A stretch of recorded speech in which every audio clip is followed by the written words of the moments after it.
Olá, seja bem-vindo à nossa aula 2 do curso Encontrando o Seu Propósito. E a gente vai aqui dar seguimento, né? Já falamos aqui sobre tudo que você vai aprender nesse curso, já falamos sobre o que é propósito e agora a gente vai falar sobre o serviço a Deus, né? O que é servir a Deus. Então, começando ali, a gente viu na aula anterior que todos nós estamos aqui para servir, aprender e desfrutar. Esse é um entendimento. Quando eu tive contato com essa informação, foi uma coisa assim, tipo, tem aquele meme, né, que o cara, uau, foi isso, né, porque eu pensei, eu falei, nossa, que clareza que isso me deu. Então, e isso só dentro de uma revelação geral, né? Então, é servir, aprender e desfrutar. Entendendo isso, já é assim, 50% do caminho, porque agora você já tem uma clareza maior a respeito do sentido da vida e que muita gente fica perdido por não saber qual é o sentido da vida. Inclusive fica até triste, até depressivo, até, né, por não entender essa questão que envolve, né, a nossa espiritualidade, porque são coisas assim transcendentais, são coisas que vão além de um pensamento, né, medíocre, né, de só pensar sobre coisas terrenas, sobre aquilo que se pode ver, não ir mais a fundo em questões mais filosóficas, né?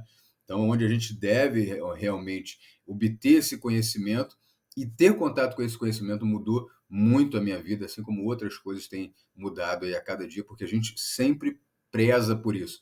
Desenvolvimento contínuo, aprendizado contínuo. Nunca devemos parar de aprender, né? Seja no que for, inclusive na nossa profissão. Então, ó, o que é servir a Deus? Cumprir com a grande comissão. O Senhor, ali em Mateus 4,19, ele faz um convite para os discípulos. Vocês vão deixar de ser pescadores de peixe, né? Para serem pescadores de homens. Então, em Mateus 28, 19 e 20, tem aquele grande chamado aí de a grande comissão, né? E ele fala, vão, ide, né? E pregai a toda criatura, né? Espalhe essa mensagem. Então, independente, né, que é o que a gente vai ler aqui agora, independente da atividade, a prioridade é restabelecer a comunhão do homem com Deus. Então, independente do que se faça, nós temos que ser luz na nossa área e fazer com que as pessoas elas vejam que existe algo diferente.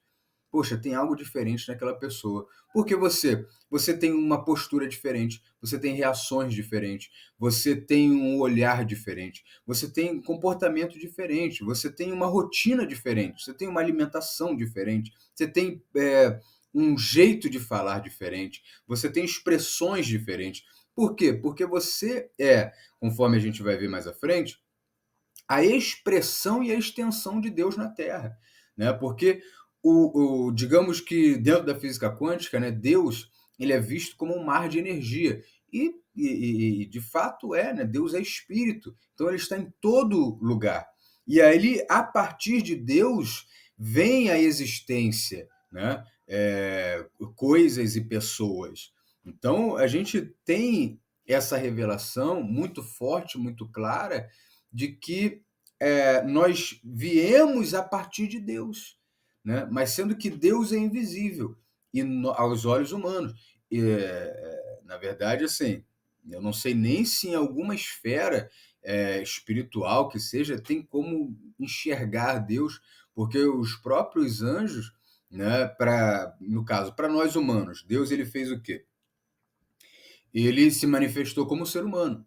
Para os anjos, a gente tem na Bíblia o anjo do Senhor, né? Ou seja, uma manifestação angelical de Deus.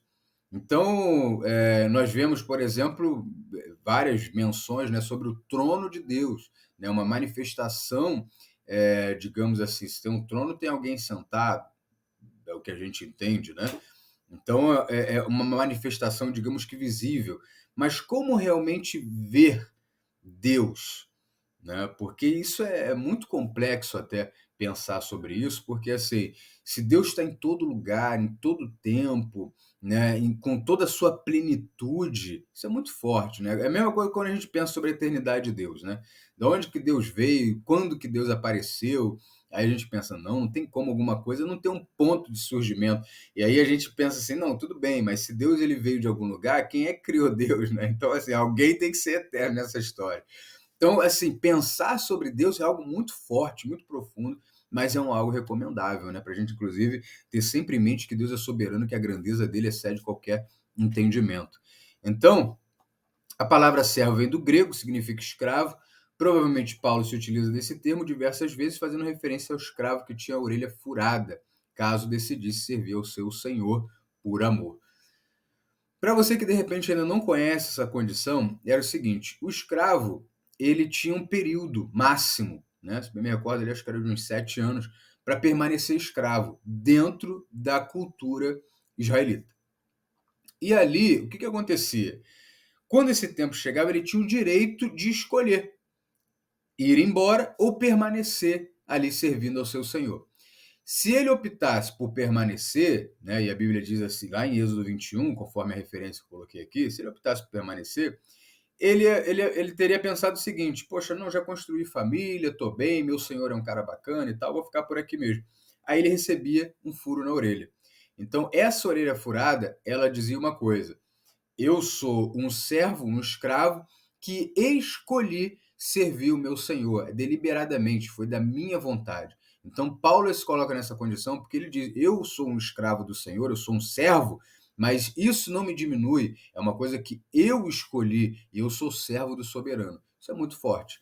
Então, você pode depois ver essas referências: Mateus 1:1, Êxodo 21, versículo 1 ao 6, e o Salmo 40, versículo 6. E a gente tem um outro ponto aqui, que é o escravo simplesmente atende à vontade do seu senhor, independente do lugar, da ocasião, do tempo e de como isso deve ser feito. Isso envolve uma anulação completa do eu para que ele seja uma espécie de extensão do seu senhor, como nós somos. Então, esses textos também qualquer dúvida você pode enviar para nós, tá? Que a gente vai responder aí na medida do possível, né? Na ordem, as dúvidas vão chegando, a gente vai respondendo. Não sei se de repente nesse período que você está vendo, e se está vendo pelo seminário Vida Plena, se nós estamos tendo aula presencial, né? Então, se tiver, é bom que você entre em contato aí com a nossa equipe para que você faça aí o seu cadastro, sua inscrição para poder participar. Muito importante. Então, João, né, perdão, 3, versículo 8, Filipenses 1:20 e 2:21. Você vai encontrar referências aí sobre essa declaração, né? Independente do lugar onde a gente esteja, porque não tem, estou dentro da igreja. Hoje, inclusive, tem essa vida dupla, né? Estou dentro da igreja, sou santo, estou fora da igreja, sou mundano, né? Tem uma vida basicamente, como uma pessoa que se diz uma pessoa boa, que não precisa se arrepender de pecado e tudo mais, né? Então, não usa droga, não faz nada, digamos que escandaloso, mas tem uma vida como qualquer pessoa ímpia. Qualquer pessoa ímpia. E ali na igreja trabalha, faz um serviço às vezes, né? Aí pega no microfone, às vezes tem uma condição de liderança, mas fora não lidera nem a sua própria casa. Então, condições aí que a gente deve observar para poder tá resolvendo, né?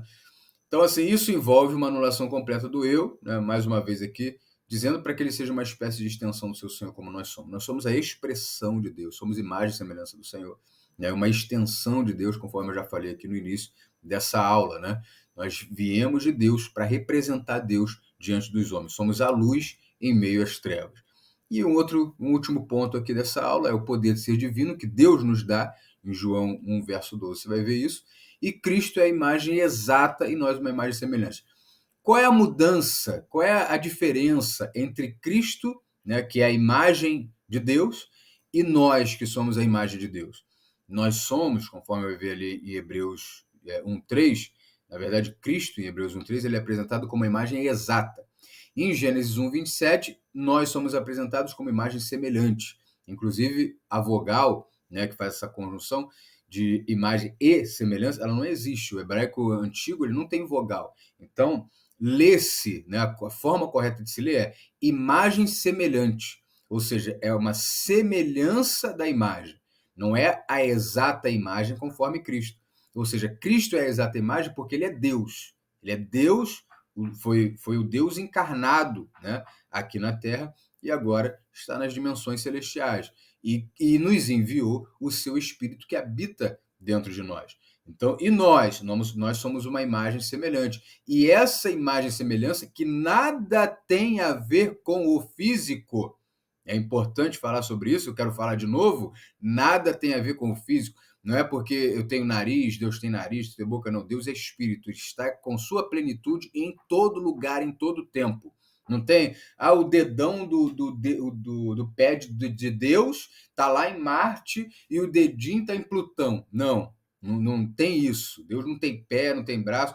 Esse é um outro assunto, né? Isso, na verdade, você pode pesquisar por antropomorfismo, que é atribuir características humanas àquilo que não é humano, formas humanas, características humanas àquilo que não é humano. Né? Então, Deus não é humano, Deus, Deus é divino.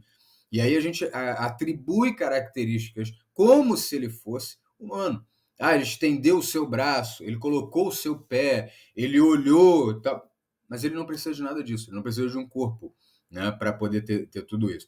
O fato da existência de Deus é algo muito complexo, mas esse conhecimento ele vai, né, crescendo, né, no decorrer do tempo, na medida que a gente vai aprendendo de Deus, na medida que a gente vai deixando de lado Vale a Pena Ver de Novo, né, o Campeonato Brasileiro, e vai procurando, né, entender, conhecer mais a Deus dia após dia, que é o convite de Oséias 6,3, né, se eu bem me recordo, que nos chama ao quê? A conhecer, né, deixa eu até buscar aqui, Oséias 6,3, a conhecer e prosseguir em conhecer ao Senhor.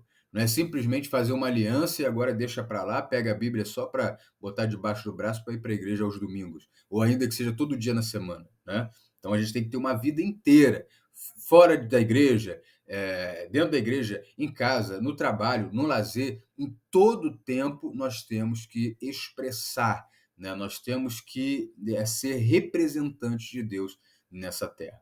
Tá? Então, nós reinamos com Cristo, não esqueçamos isso, né? Romanos 5,17. Então, esse é o último ponto para a gente estar discutindo aqui nessa aula. Que Deus te abençoe grandemente. Nos vemos na aula 3 do nosso curso Encontrando o Seu Propósito.